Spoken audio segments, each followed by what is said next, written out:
Good morning, and thanks for tuning in. I'm Mathew, and you're watching Stocks to Watch on BloombergQuint. We've got an interesting lineup to discuss today, and I'm joined by Mayuresh Joshi. Thanks so much for joining me today, Mayuresh. And right off the bat, starting with InterGlobe Aviation, based on the cost control measures that were announced in the run-up to the earnings display, we knew that it was going to be a bit of a tough quarter for them. And right enough, the biggest loss ever in a quarter was reported by InterGlobe. How did the numbers stack up for you, and how do you view the QIP announcement or the fundraising announcement in that context? Morning, Alex. Thanks for having me on your show.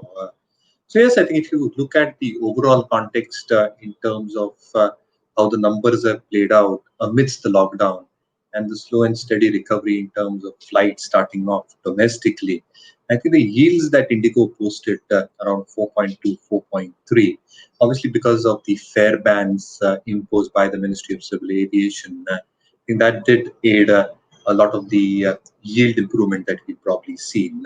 If you look at the more granular aspects, Alex, the cash burn probably for all these aviation companies continues. So Indigo had a cash burn of almost 40 odd crores amid the crisis. It's now come down to 30 odd crores.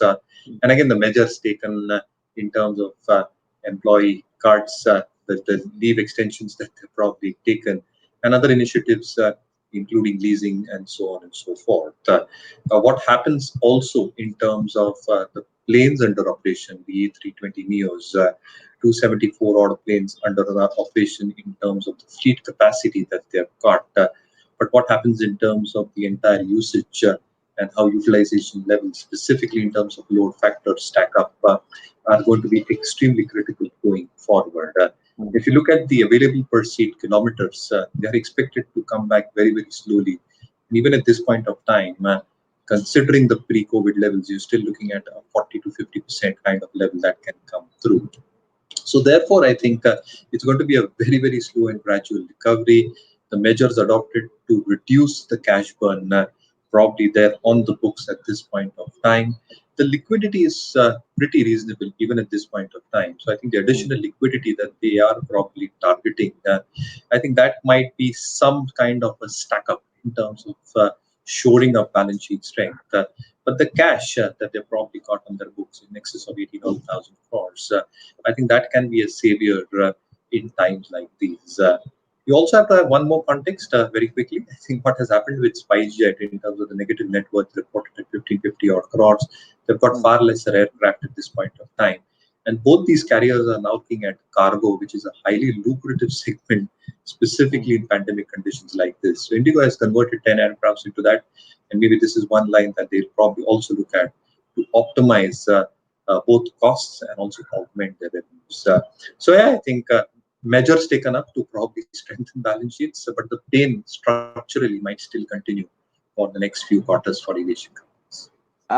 Very quickly, Mayuresh, in one line, what is the verdict though? Would you hold on to InterGlobe and say that you're pushing expectations of significant earnings recovery to next year? So if you look at the probability cases, I think the probability is that the earnings recovery will happen only by next year.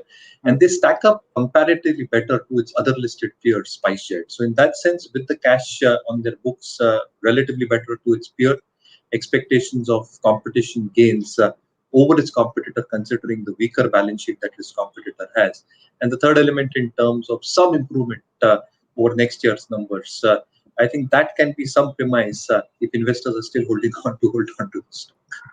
Understood. All right. Now, the second stock that we have is Titan Company. Of course, we were expecting, again, a weak quarter basis, what we've seen in terms of the lockdowns and the kind of availability of stores. Of course, that has ramped up by the end of June. They said 83% of stores were open.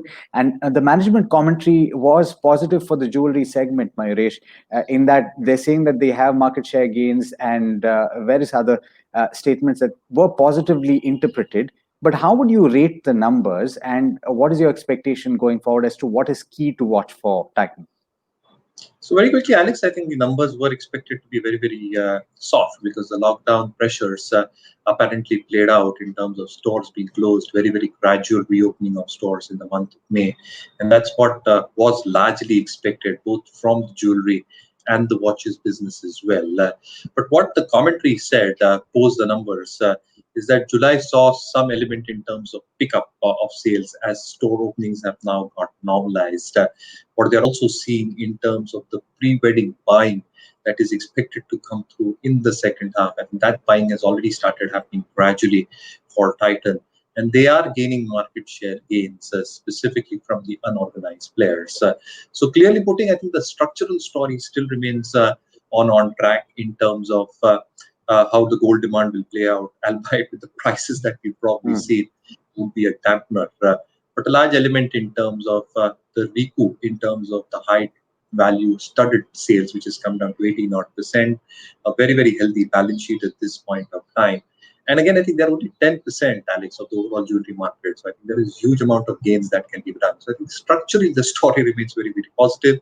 Numbers a little bit below expectations in terms of what the street believed could have been delivered. But again, the management commentary is pointing that the second half might be better. So yeah, I think among the large cap names, this is one stock where I think the faith and the confidence structurally over a longer term might just stay.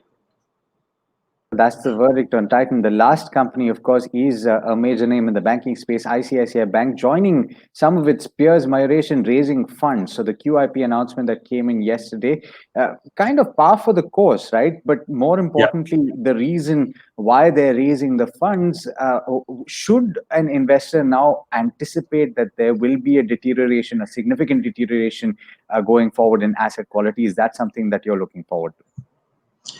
So I think gradually, if you look at the numbers which got posted, the moratoriums actually have come down quite significantly. So I think the aspect that the street was worried about, whether those moratoriums will stay put and whether that stickiness will continue, I think that has largely come off on a quarter-on-quarter basis. The second element, obviously, is that the retail advances are expected to grow at a very, very healthy pace. Now, all these banks have upgraded their underwriting practices, and with that respect, I think the corporate lending as well as selective in terms of the unsecured retail lending, I think that is going to be the focus areas for these banks, including ICICI Bank. The other parameters are very much on track. So if you look at the excess provisioning that is still being done on their balance sheet, PCR in excess of 76, 77 odd percent, the cost to income ratio expected to remain extremely stable around that 40-41% odd mark. NIMs expected to be remaining stable even with the MCLR adjustments, and deposit growth gradually looks relatively stronger for the larger private sector ones. So NIMs around 3.6, 3.7%. And the capital raise that they're probably doing will be accretive to the book over a longer period of time.